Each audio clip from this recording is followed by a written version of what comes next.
नमस्कार फ्रेंड्स, मैं Maninder old school lectures में आज आपका फिर से स्वागत करता हूं।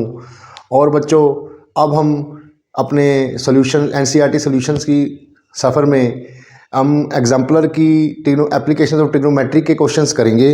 पर बच्चों, उससे पहले मैंने अब एक नई सीरीज़ शुरू करने का फ़ैसला किया है, जिसमें मैं आपको हर नए चैप्टर के साथ 10 क्वेश्चंस की एक शॉर्ट 10 क्वेश्चन जो बेसिकली हर एक बच्चे को थोड़ी बहुत कन्फ्यूज़न रहती है क्वेश्चंस करने में, और उनके मैं डाउट सेशन में क्लियर करूंगा। वो 10 क्वेश्चन हर बार लेके आया करूंगा हर नए चैप्टर में। और वो आज के 10 क्वेश्चन है बच्चों, हम एप्लीकेशंस ऑफ ट्रिग्नोमेट्री और ट्रिग्नोमेट्री के ऊपर बेस्ड हैं। आइए हम वो 10 क्वेश्चंस समझें और अपने डाउट्स क्लियर करें बच्चों।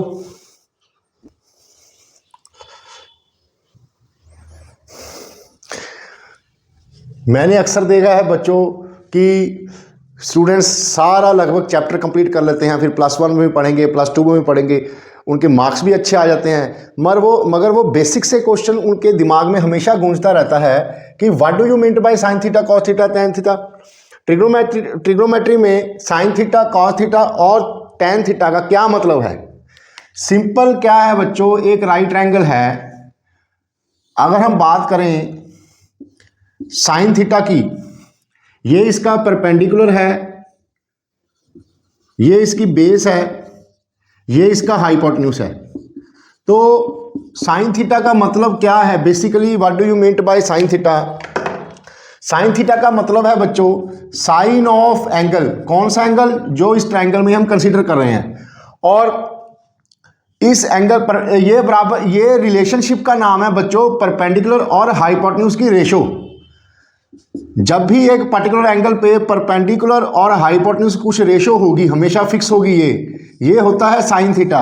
इसी तरह से कॉस ऑफ थीटा मींस किसी भी पर्टिकुलर एंगल पे बेस और हाइपोटेन्यूज की रेशो हमेशा फिक्स होगी। और टैन ऑफ थीटा का मतलब है कि किसी भी एंगल पर, एक पर्टिकुलर एंगल पे राइट एंगल ट्रायंगल में परपेंडिकुलर ओवर बेस की रेशो हमेशा फिक्स रहेगी। ये इसका मतलब है बच्चों।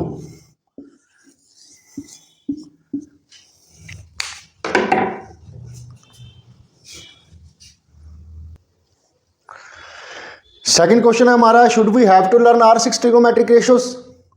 इसका आंसर बच्चों 75% हाँ है और 25% का आपको फायदा मिल जाएगा। कैसे? साइन थीटा होगा perpendicular over hypotenuse, cos theta होगा base over hypotenuse, tan theta होगा परपेंडिकुलर ओवर बेस। इसके बाद आपने सिर्फ ये बात याद रखनी है कि साइन थीटा का रेसिप्रोकल होगा कॉसेक थीटा, कॉस थीटा का रेसिप्रोकल होगा सीकेंट थीटा, और टैन थीटा का रेसिप्रोकल होगा कॉट थीटा। इसका ये आपने याद रखना है कि ये इनकी रेसिप्रोकल रिलेशनशिप है। रेसिप्रोकल है, अब इतना याद कर लो बहुत है। साइन थीटा का रेसिप्रोकल कॉसेक थीटा, अगर आपको पता है साइन थीटा P/H है तो कॉसेक थीटा H/P होगा। कॉस थीटा B/H है तो सेक थीटा H/B होगा। टैन थीटा P/B है तो कॉट थीटा B/P होगा।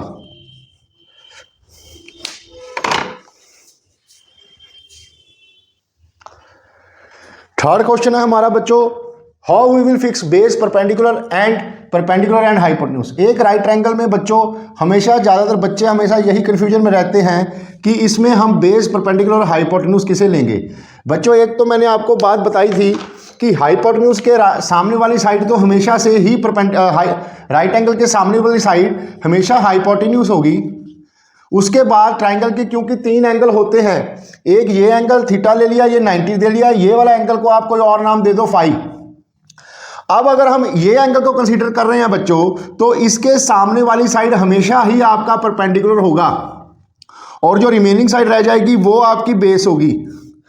और अगर हम इस एंगल को कंसीडर कर रहे हैं, अगर हम ये एंगल कंसीडर कर रहे हैं, तो इसके सामने वाली साइड आपकी परपेंडिकुलर होगी और रिमेनिंग साइड आपकी बेस रह जाएगी।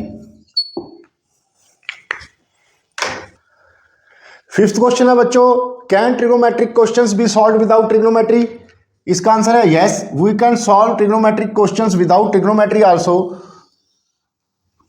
अगर हमें ये एंगल पता हो और हमने ये इतनी सारी ऊंची हाइट जानी हो जहां पर हम नहीं चढ़ सकते, लेकिन ज़मीन पर हम यहाँ कुछ दूरी पे चल के यहाँ एक डंडा लगा दें अगर, तो अगर हमने ये हाइट मान लो आपने पता करनी है, आपके पास ये आप मेज़र कर सकते हो, दिस इज़ y1, ये आपने आप पता करनी है ये y2, ये भी आप मेजरिंग टेप से पता कर सकते हो y1, और ये मेजरिंग टेप से पता कर सकते हो आप x2।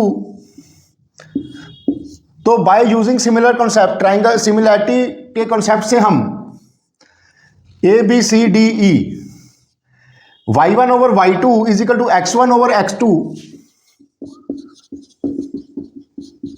x2 जमीन पर है हमारा, ये हमारे पास कैलकुलेट हो सकता है, x2 x1 x2 दोनों ज़मीन पर हैं बच्चों, इसकी कैलकुलेशन हम पता कर सकते हैं। ये छोटा सा डंडा आप मेजरेबल हाइट का लगा लो ताकि A, D और C एक ही लाइन में आ जाएं, तो ये भी आप मेज़र कर सकते हो। तो हमारा चौथा जो y2 है वो हमारा निकल के आ जाएगा।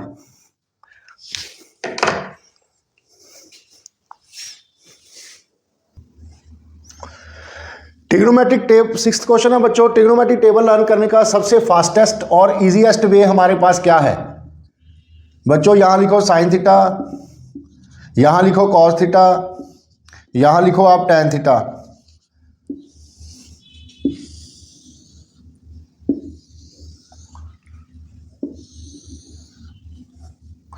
ये आपका 0 डिग्री हो गया, 30 डिग्री हो गया, 45 डिग्री हो गया, 60 डिग्री हो गया।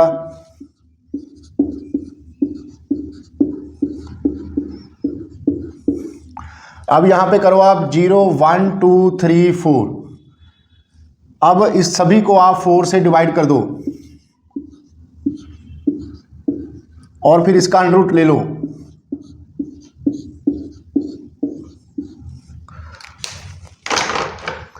जीरो बाई एनीथिंग इज 0, 1/4 का रूट 1/2, ये कैंसिल होके 1/√2, ये आ गया √3/2, ये कैंसिल होके 1।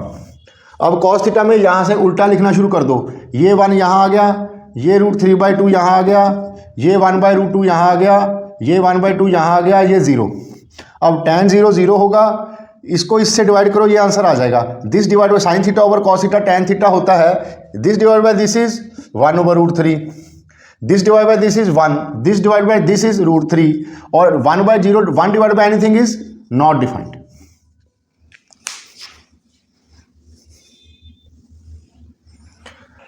सिक्स्थ क्वेश्चन है बच्चों, if I skip trigonometry can I score good in maths in boards और इन एनी कंपटीशन एग्जाम? इसका आंसर है यस। कैसे? अगर आप गुड मार्क्स को 40 50 60 समझते हो तो आप इतने मार्क्स बिना ट्रिग्नोमेट्री के भी स्कोर कर सकते हो। इसके अलावा अगर हम ट्रिग्नोमेट्री नहीं पढ़ेंगे तो हम और 3-4 चैप्टर जो इससे अटैच हैं वो चैप्टर्स की तैयारी भी हम नहीं कर पाएंगे। और अगर आप कंपटीशन की बात करो तो बिना ट्रिग्नोमेट्री चैप्टर को समझे मेरे हिसाब से मैथ्स वाले किसी कंपटीशन में भी आप पास नहीं कर सकते। 8वां क्वेश्चन है आपका, how other chapters of maths links with trigonometry? बच्चों मैथ्स के कई सारे चैप्टर ट्रिग्नोमेट्री के ऊपर ही लिंक्ड हैं, जैसे कोऑर्डिनेट में आप स्लोप निकालते हो tan थीटा के बराबर, +1 में आप कोऑर्डिनेट ज्योमेट्री करोगे, उसमें tan थीटा के कई सारे और रोल भी आप देखोगे। उसके अलावा 3D में चैप्टर है जो डायरेक्शन कोसाइंस, इसमें ट्रिग्नोमेट्री के अलावा आप डायरेक्शन कोसाइंस समझ ही नहीं सकते। इसके अलावा वेक्टर्स में ट्रिग्नोमेट्री का बड़ा यूज़ है बच्चों, इसके ट्रिग्नोमेट्री के बगैर आप वेक्टर भी आप अच्छी तरह से समझ नहीं पाओगे।